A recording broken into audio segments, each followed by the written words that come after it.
Bonjour, donc ici on va continuer une nouvelle démonstration qu'on avait déjà entamée. On avait construit donc un parallélogramme qu'on appelait le parallélogramme nommé dans ce sens A, B, C, D, dans le sens anti-horlogique. Donc on avait un parallélogramme, on avait I qui était milieu de AB et J qui était milieu de DC. Et la vidéo précédente était une démonstration de géométrie vectorielle plane qui démontrait que I qui était milieu de AB. Si on faisait passer une droite I par I et par le sommet du parallélogramme dénommé D ici, eh bien, et que si je prenais une nouvelle droite passant par B et par le milieu de DC, qui est le point passant par le point J, eh bien que les droites ID et BJ étaient parallèles. Et on l'avait démontré par la géométrie vectorielle. Bon, maintenant, on va faire une autre démonstration, une nouvelle démonstration, toujours en géométrie vectorielle, et je vais démontrer que euh, si je trace une droite passant par, donc une diagonale, hein. Si je trace une diagonale, je vais essayer de bien la tracer parce que je n'ai pas de, voilà, passant par A et passant par C. Donc, si je fais une diagonale,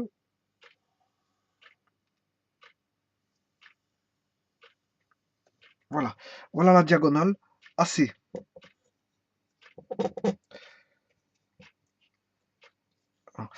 Cette diagonale AC va couper donc la droite ID, hein, ID. Euh, donc la démonstration précédente démontrait que ID était parallèle à BJ. Hein. ID est parallèle à BJ. Voilà. Et que maintenant, si je prends une diagonale, cette diagonale va couper donc la droite ID en un point M. Voilà, M. Et il faut démontrer que ce point M est situé, que le segment, on va dire, la longueur du segment AM vaut un tiers de fois le segment AC. Donc, on va démontrer ça.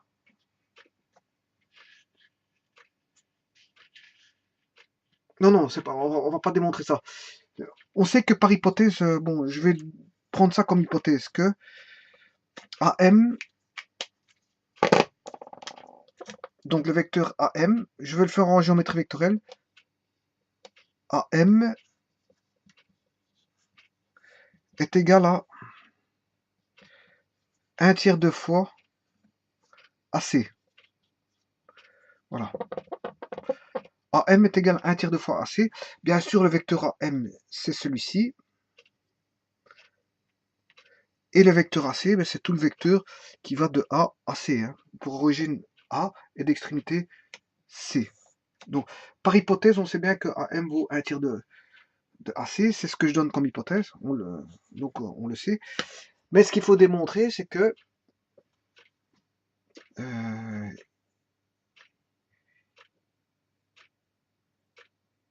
voilà, c'est ça que je veux dire. Donc, si je prends un tiers de fois la diagonale, et bien que le milieu I, le point M qui est un tiers de fois la diagonale AC, et le sommet D, IMD sont alignés. IMD sont alignés. Voilà la thèse. Bon, mais ça, il est bien écrit, l'hypothèse est bien écrite euh, sous forme de géométrie vectorielle.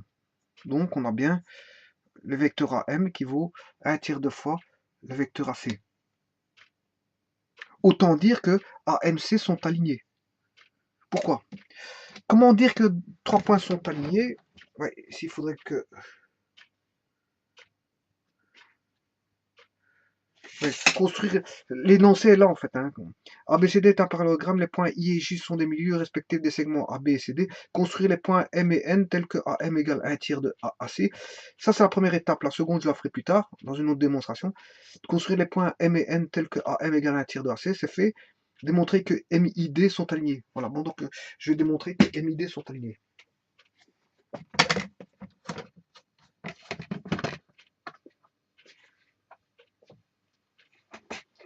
Donc, on a dit que deux droites sont parallèles.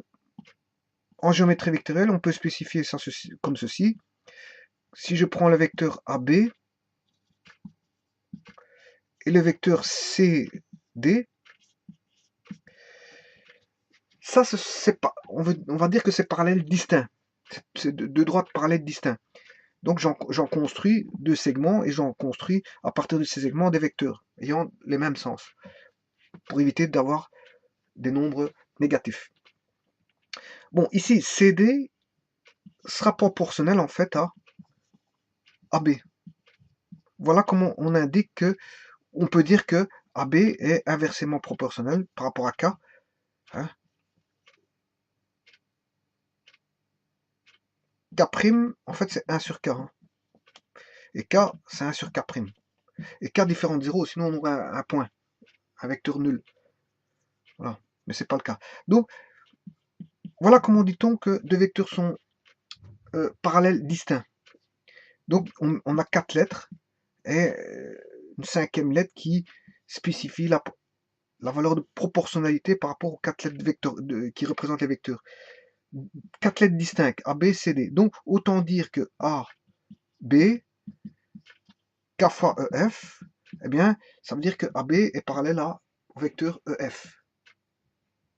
Si j'écris JK est égal à K fois MP, par exemple, eh bien, on peut dire que les vecteurs JK et MP sont parallèles. Voilà. Voilà comment dire que deux droites sont parallèles distincts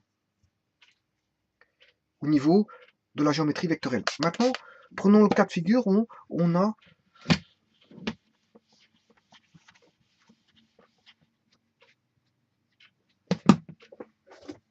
deux droites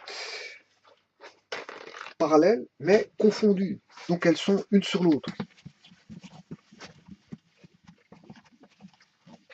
À ce moment-là, on a ceci. On a A, B, C. Donc, je prends le vecteur AB et par exemple le vecteur AC. Eh bien, on dira que AB est égal à K fois AC. AB, le vecteur AB, vaut K fois le vecteur AC.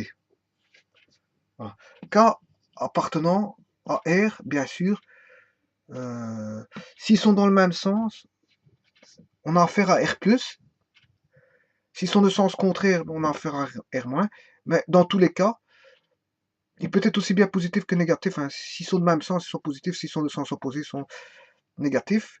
Voilà. Donc on peut prendre R, mais sauf le 0, puisque si K vaut 0, on a 0 fois AC, ça fait 0, on a le vecteur nul. Donc il faut, et le vecteur nul, c'est un point. Et un point, c'est pas l'identification d'une droite que je peux comparer à nos droites parallèles. Voilà. Donc ici on aura un point. Voilà comment dit-on. Donc ici, comment dit-on qu'on a deux droites distinctes, deux droites parallèles distinctes? Ben, on dit AB est égal à K fois CD. Vous voyez qu'on a 4 lettres différentes au niveau des vecteurs. Alors qu'ici, pour parallèles confondus, on a une, deux, trois lettres, trois lettres distinctes, qui est A, B et C. Et on retrouve ici le A. Donc autant dire que pour dire confondu et distinct, il suffit, pour dire distinct, il faut avoir 4 lettres différentes. Pour avoir confondu, il faut 3 lettres distinctes. Donc autant dire que ceci, EB est égal à K fois EC, les deux droites sont confondues. EF est égal à K fois JF, d'accord?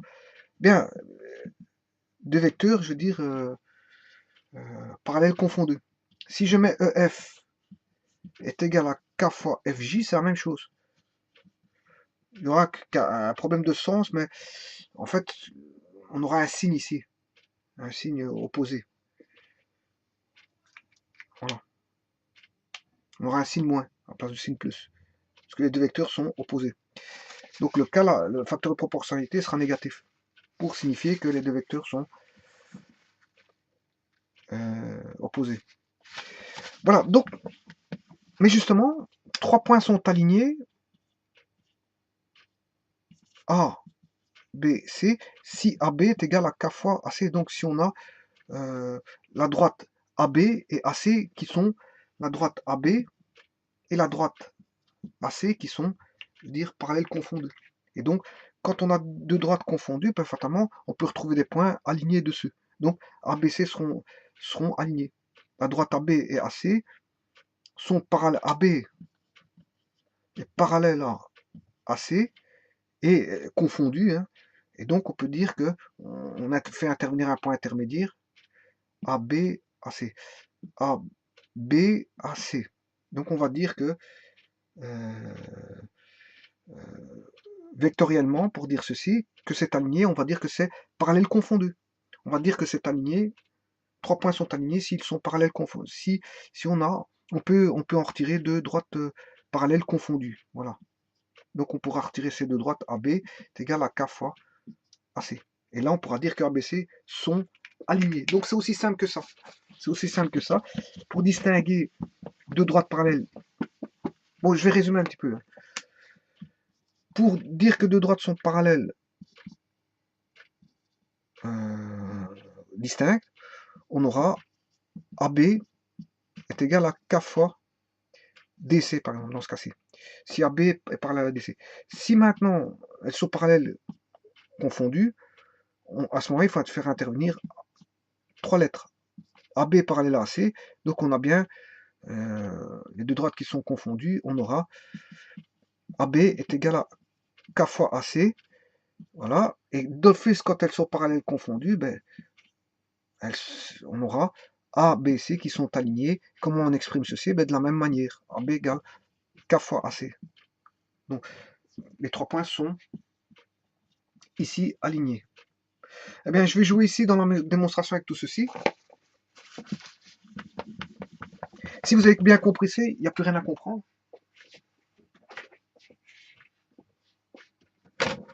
Donc, par hypothèse,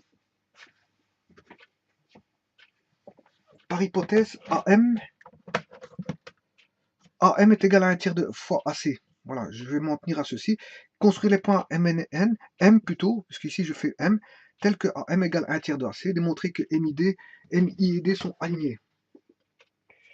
Donc, AM est égal à 1 tiers de fois AC, ben, on est dans le cas de figure, on a 3 lettres. Donc, on voit bien que AMC sont alignés. Effectivement, AMC sont alignés. Et que le vecteur là vaut 1 tiers de fois ce vecteur là. AM vaut 1 tiers de fois AC. Voilà. Donc ils sont bien AMC est aligné. Maintenant, comment dire que IMD sont alignés? Ben, on vient de le voir. On vient de le voir et je vais prendre le vecteur IM est égal à K fois ID. Donc, je vais retraduire la thèse sous forme de géométrie, sous forme de langage de géométrie vectorielle plane. On va dire que IM est égal à K fois ID. Voilà ce qu'il faut démontrer. Il faut démontrer que IM vaut K fois ID. Bon. Pour ça, je vais partir de l'hypothèse. On va partir d'ici et on va construire deux triangles. Deux triangles. Le premier, c'est le triangle AIM.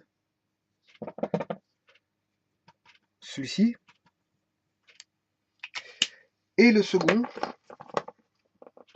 le triangle ADC. Voilà.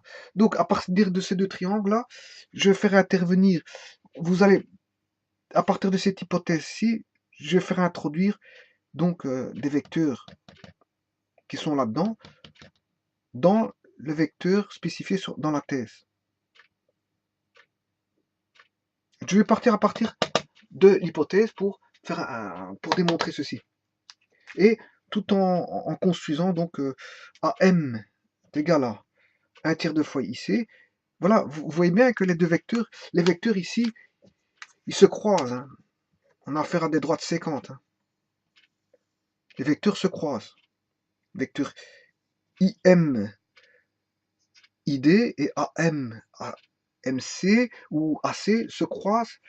Donc on a bien ID qui est séquent à la droite AC. Or, moi je vais faire intervenir ce triangle-là pour le décomposer, pour faire une jointure entre le vecteur là, les vecteurs qui sont situés sur AC, et les vecteurs sur ID. Donc j'ai besoin du vecteur ici. Voilà. Et encore une fois, j'aurai besoin de ce triangle-ci, de ce triangle-là, pour faire une jointure entre ce vecteur-là, qui se trouve sur une séquente ici. Donc j'aurai besoin de ce triangle-là, pour faire intervenir le vecteur là, le vecteur là, le vecteur là, et ce vecteur-là. Donc là, grâce à ces deux triangles-ci, je pourrais mettre en relation, je veux dire, les vecteurs, on va dire en relation les vecteurs qui sont séquents entre eux. Et à partir de là, je pourrais trouver la réponse et démontrer ceci. Voilà. Donc c'est ça l'astuce. Mais je vais le faire tout de suite. Donc on sait bien que AM égale 1 tiers de AC. AM égale 1 tiers de AC. Bon. Donc j'ai décomposé en un triangle.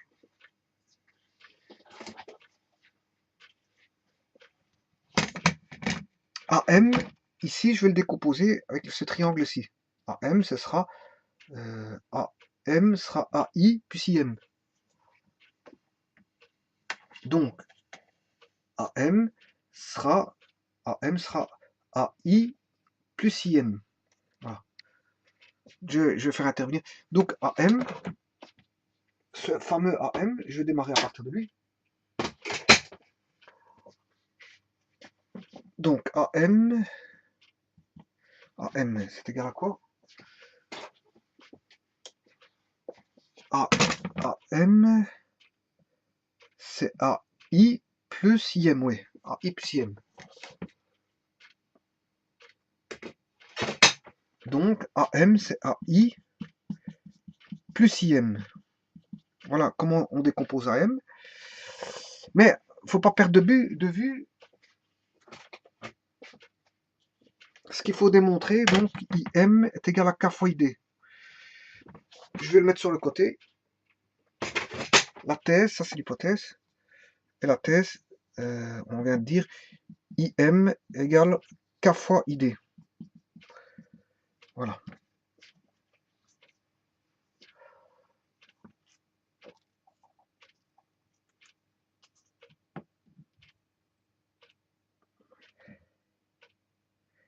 Donc,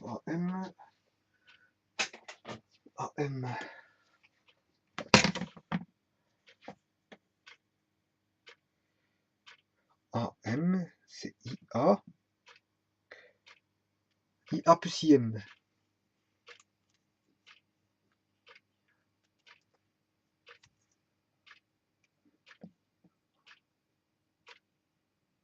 AM c'est AI, pardon, je m'excuse, AI.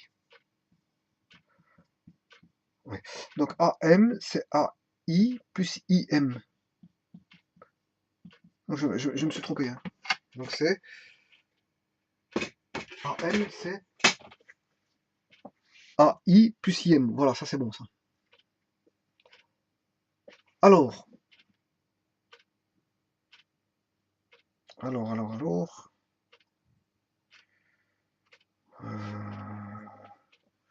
on va écrire ça.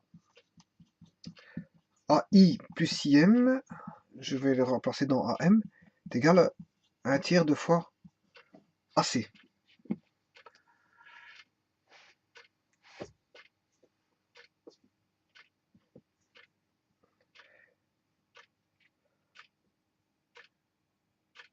Voilà. Bon, maintenant, AC. AC, c'est le grand triangle. Donc là, j'ai bien une relation entre AI et IM. Vous voyez là, j'ai réussi à rejoindre ce vecteur-ci, ce vecteur-là, grâce à ce triangle-là. Donc j'ai une correspondance entre ce vecteur-là et ce vecteur-là, grâce à une décomposition vectorielle par un triangle. Bon, maintenant, j'ai besoin de, toujours à partir de l'hypothèse de AC. AC, c'est AD plus DC. AC, c'est AD plus DC. Donc on va décomposer AC en AD plus DC. Voilà. Donc je vais remplacer directement AC là-dedans.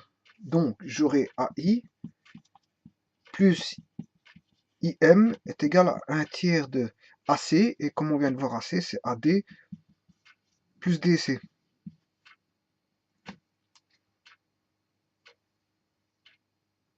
Donc ici, je dois démontrer IM égale K fois ID. Donc IM, je l'ai. Donc si je développe, c'est AI plus IM est égal à 1 tiers de fois AD plus 1 tiers de fois DC.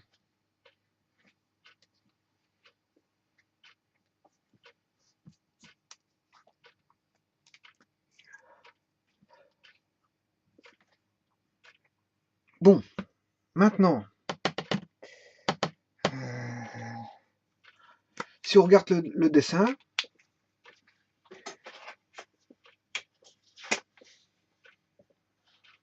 DC, je m'excuse, DC ici, qu'est-ce que c'est que DC? Ben, c'est 2 fois en fait ce vecteur-là. Voilà que je me mets en relation IA, qui faisait partie de ce triangle-là, avec ce grand triangle-là. Donc DC voudra 2 fois AI. DC voudra 2 fois AI. Donc je mets en correspondance le vecteur DC par rapport à AI, comme ça je fais une relation de ce côté-là avec, on va dire, ce triangle-là qui contient AM et IA. Voilà. Donc DC, c'est 2 fois AI. Donc, je vais effacer pour ne pas me tromper. Je recopie la dernière écriture. AI plus IM est égal à 1 tiers de fois AC. Et AC, c'est AD plus DC. Voilà. Là, je distribue, c'est assez simple. AI plus IM est égal à 1 tiers de fois AD plus 1 tiers de fois DC. Mais DC, on a dit que c'était 2 fois AI. Le vecteur DC, c'est 2 fois AI. Donc, DC, c'est 2 fois AI. Donc, AI plus IM est égal à 1 tiers de fois AD plus 1 tiers de fois DC, on vient de dire que c'est 2 fois AI. Voilà.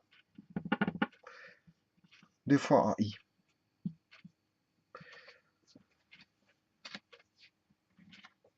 Donc, ce qui fait AI plus IM est égal à 1 tiers de fois AD plus 2 tiers de fois AI.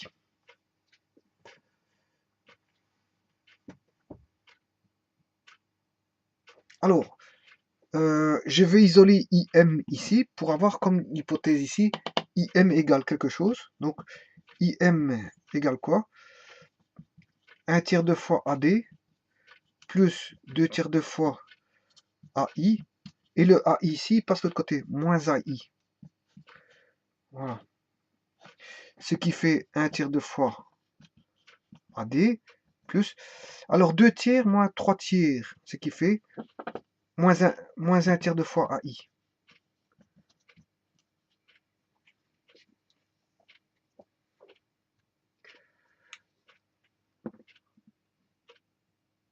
Voilà. Alors, ici, je vais le transformer en 1+. Comment transformer en 1+? Ben, 1 tiers de fois AD plus 1 tiers de fois, non pas AI, mais IA. Je prends son opposé. Voilà. Et ça, c'est IM. Voilà que vaut IM. 1 tiers de fois AD plus 1 tiers de fois IA. Bon, ayant ceci, je vais effacer ceci. Et ne laisser que la partie là. Et réécrire ici au-dessus. Donc, je vais mettre en évidence 1 tiers. Donc, IM est égal à 1 tiers de fois AD plus IA.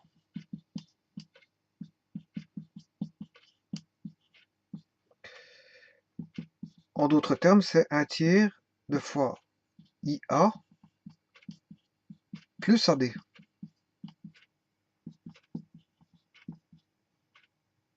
Mais IA plus AD,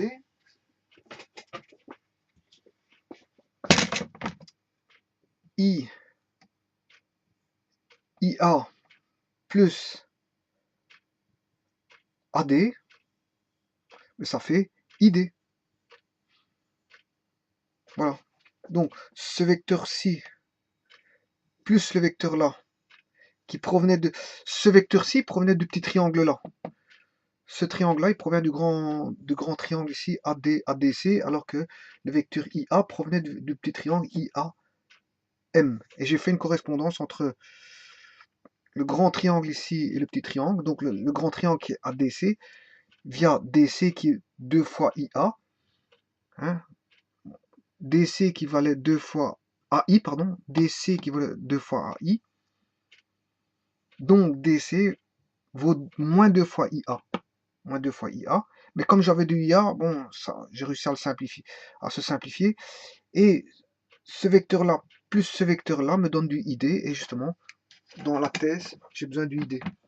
Donc vous voyez les croisements que j'ai dû faire. C'est un jeu vectoriel pour avoir des croisements, pour essayer de faire correspondre les relations des vecteurs. Parce que deux séquences, c'est difficile de démontrer au niveau de deux séquences si je passe pas à partir de parallèles entre elles, c'est-à-dire en construisant des triangles, des petits triangles, et en extrayant des vecteurs. Donc c'est compliqué de démontrer là, dire cette démonstration-ci, puisqu'on a affaire à des séquences, donc je dois faire intervenir des triangles qui vont faire intervenir des parallèles et mettre en relation tout ça et pouvoir écrire les relations vectorielles des triangles. Des triangles.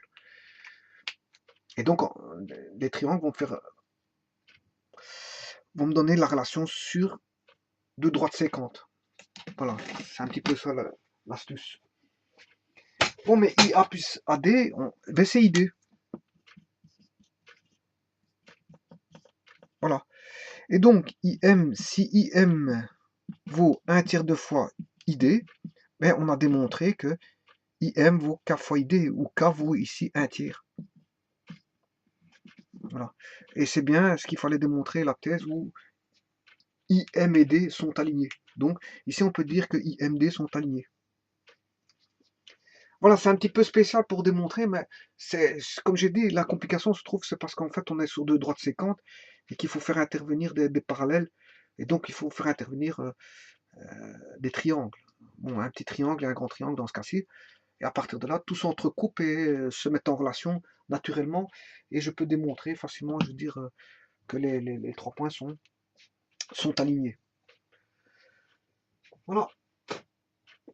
La démonstration n'est pas difficile en soi, mais bon, il faut avoir cette petite astuce-là d'entrecroiser le tout en géométrie vectorielle. Hein. Tout n'est pas toujours parallèle. Hein, je veux dire, dans ce cas-ci, on a joué avec des séquences. Donc des séquences, il faut faire intervenir des triangles. Il faut avoir une bonne décomposition des triangles. Il faut faire la bonne décomposition au niveau triangulaire. Bah, il y a des autres propositions hein, qui peuvent être faites hein, en décomposant d'autres triangles. Mais bon, j'ai choisi ces deux triangles-là pour faire intervenir la relation au niveau des séquences et pour démontrer qu'on avait un alignement de points. Voilà, je vous remercie.